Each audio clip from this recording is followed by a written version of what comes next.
दोस्तों ये साल था 1921 का, जब एक British explorer Charles Howard Tibet के बर्फपोश पहाड़ों में मौजूद था।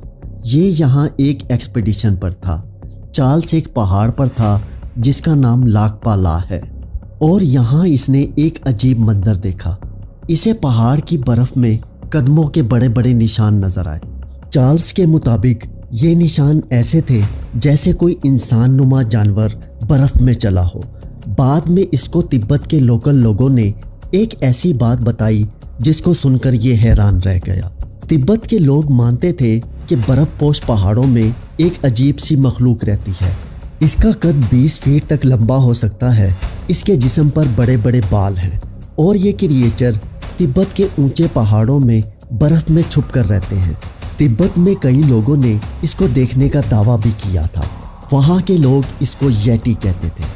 चार्ल्स ने इसका जिक्र अपनी किताब में डिटेल से किया और यहीं से येटी की कहानियाँ दुनिया में मशहूर होने लगी।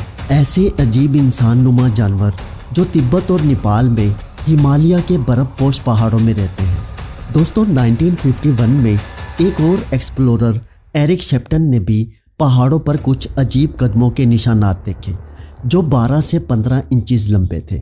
इसने इनकी तस्वीर भी ली थी और इसके बाद एक दफ़ा फिर से येटी की कहानियाँ दुनिया भर में फैल गई। एक और वाक़या मशहूर कोहपेमा एडमंड हिलरी का है।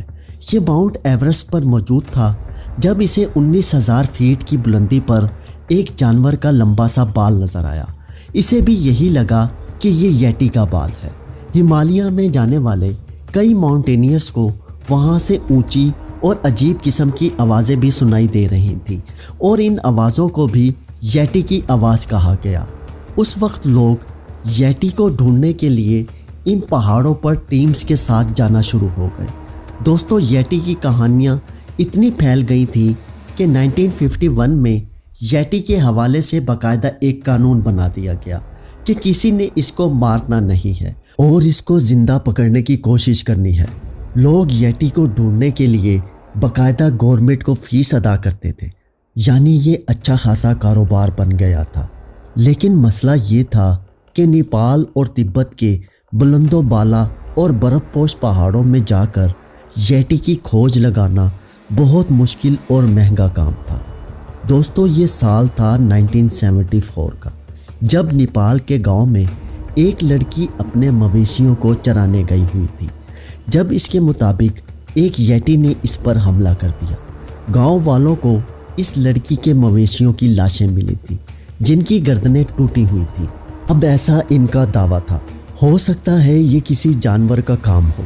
लेकिन एक दफ़ा फिर से येटी का खौफ नेपाल और तिब्बत में फैल चुका था।